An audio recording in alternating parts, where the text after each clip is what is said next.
Hysteria2909 and welcome to the first episode of Reading the Wrong Way. I want to start you off with an introduction into the world of manga and kind of what I'll be doing. Most of my videos will be about manga books, which are the Japanese versions of comics that have become increasingly popular in America, but I think we should start with a definition of what graphic novels are. If you break down the name, you'll see it's a novel, essentially, with illustrations. And I'm assuming that if you're new to the medium, you're probably thinking, okay, it's for kids. But it isn't, and that's what makes graphic novels such a wonderful form of entertainment. While it's true that graphic novels are essentially a story told in comic book format, they have evolved with subjects suitable for all ages, and the artwork is really elegant and very complex for most of them. There are quite a few differences between classic comics and manga you'll have to get used to if you're new to the genre. For starters, manga is read in a completely different way than we read books normally here in America. Generally, they follow the traditional Japanese style of reading from right to left. So I created this nifty little chart to maybe help you out.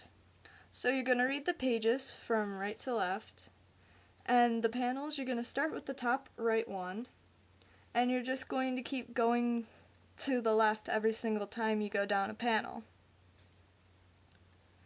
And when you get to ones that have multiple ones, you're going to treat it as if it's its own page, basically.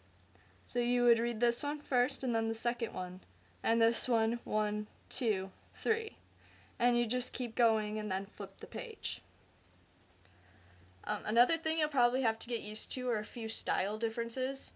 One of the biggest things that I noticed is sometimes it's hard to distinguish men from women. It's not too terribly hard most of the time, but it is common for male characters to have very long hair in mangas. So, for example, one of my favorite series, La Corte d'Oro, Inoki is a boy, but he does have very long hair and he tends to act very effeminate, but I assure you, he's a boy. And another thing is that in mangas, certain ones, the characters will also revert to a chibi or childlike form if they want to express really powerful emotions, especially like anger or joy. So in this chibi book, it shows the characters, what they would look like in the normal manga they would be in, and then it also shows what their chibi forms would look like. So now let's talk about the two main categories of manga, shonen and shoujo.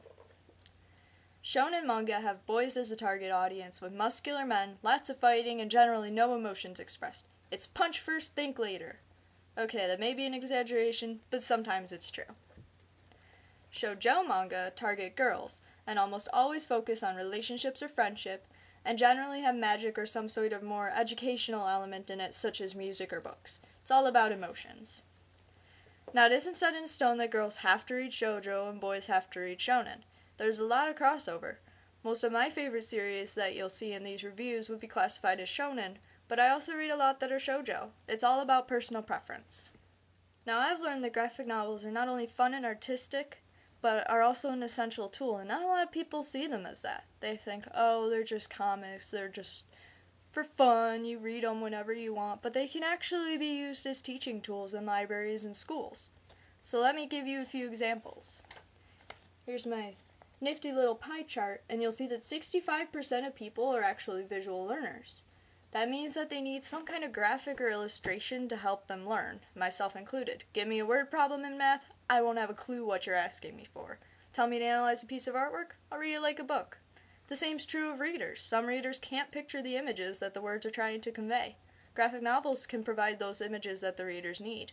Graphic novels also have an unlimited number of topics. Fantasy, sci-fi, romance, history, you name it, they probably have it. This can help people that have no desire to read actually pick up a book and try it. It can also lead them to genres they may enjoy in normal book format. I have a special place in my heart for fantasy manga and love to read fantasy books. And remember Shakespeare? One of my favorite authors, but most people, especially high school kids, can't understand his stories because they're too distracted by the language he uses in them. Luckily, we have graphic novels to help with that. My favorite versions are Adam Sexton's manga Shakespeare, and it includes his classics that are most commonly read in schools, like Romeo and Juliet and Hamlet. I know one of the biggest concerns for parents especially is the subject matter. The usual idea of an uneducated mind is that all manga includes scantily clad women with big breasts running around with swords trying to kill giant monsters. Because sometimes that is true. But just like movies, graphic novels have their own rating systems. If you're really worried, the rating should be the first thing you look at. So here's a quick rundown. E for everyone or A for all ages. Basically, anyone who can read can probably read these books. Youth, about 10 and up. This isn't a very common rating, but it is out there. There may be some violence or a mild curse word, but nothing worse than what's in cartoons. T for teen, 13 and up. Violence and cursing is a bit escalated, and there's probably a little flirting and kissing among the main characters.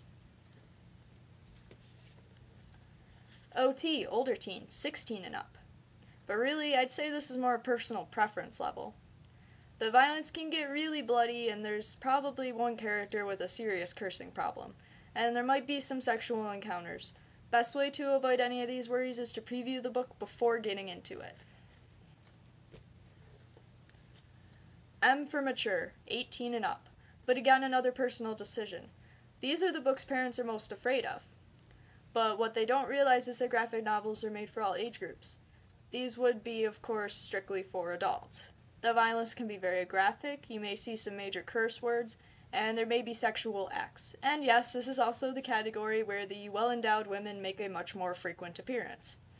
This also includes sexual mangas, so again, preview the manga if you are worried about it. Online reviews can often save you the trouble of any unwanted surprises. Okay, so now I've given you a brief introduction of the world of manga and graphic novels. Let me explain what awaits in future videos.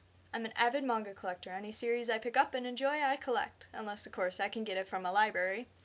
I've read manga for all age groups from E to M. I'll give a review of the series, or if it is a short series, I may provide reviews of the individual books. I'll also include special reviews of any extra books that go along with the series. I may also do anime and anime movie reviews, but that kind of just depends on how I'm feeling, I suppose. And perhaps not everyone wants to get into manga, while I love reading normal books too.